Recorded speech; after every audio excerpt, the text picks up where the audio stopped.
The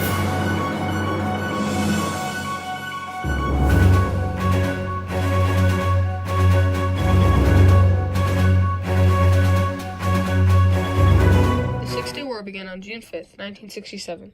But before I get into that, let me give you a little bit of background knowledge into what led up to the war. In May of 1967, the Soviet Union warned Syria that Israel was going to attack them, but that information was incorrect. Due to that, at the end of May, Jordan and Egypt signed a defense pact, and by that time, war talk was taking over. The Arab countries kept making war threats against Israel through the radios and papers. As a result of the war threats, Israel's government voted to go to war on June 4th. And on June 5th, at around 7:45 a.m., Israeli planes attacked Egyptian airfields in small formations flying close to the ground and discovered gaps in the Egyptian radar network.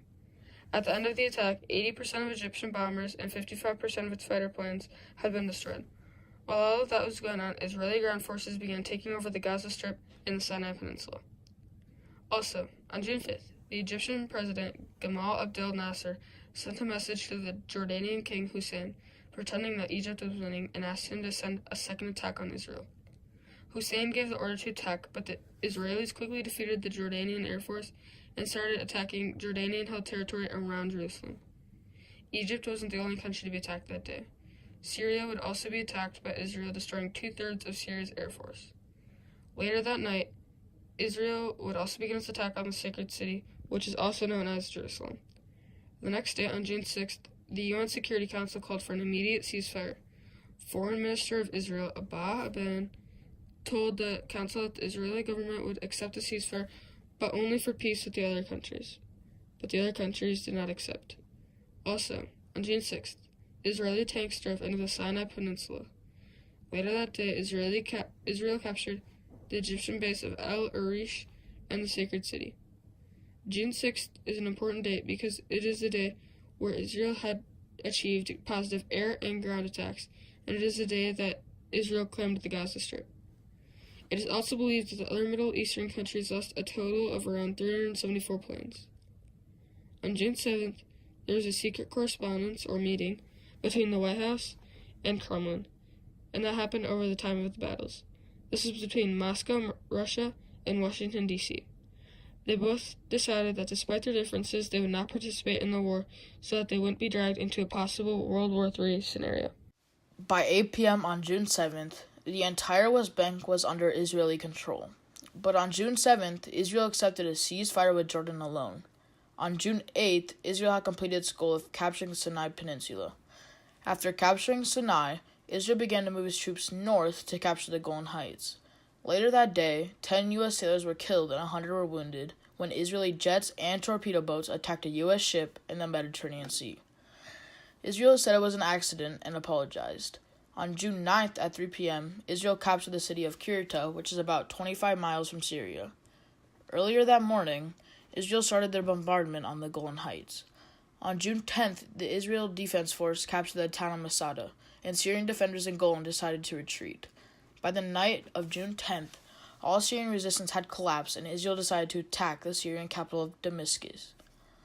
When the Soviet Union heard this, they threatened to intervene on behalf of their allies, the Arab countries.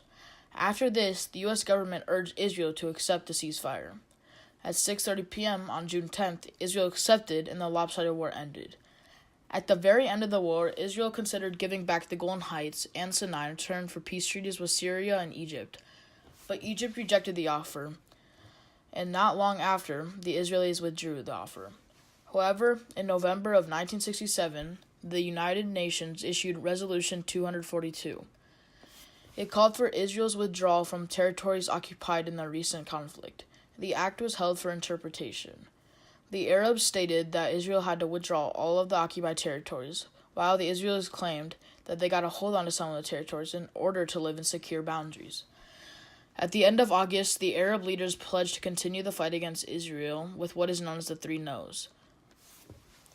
This means no peace with Israel, no recognition of Israel, and no negotiation with Israel. Another key part of the war was how the Soviets were involved. The Soviets provided Syria and Egypt with tanks, aircraft, and later on missiles.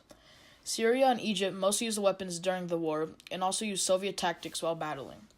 The United Nations Security Council wanted Israel to withdraw from the regions that they received/battled for, but Israel declined. Israel let it be known that they would only give the newly acquired land back for Arab recognition and a treaty against future attacks. In 1982, Egypt and Israel made peace, and Israel gave the Sinai Peninsula back to Egypt. Our project fits the theme, triumph and tragedy, because it was a major triumph for the country of Israel.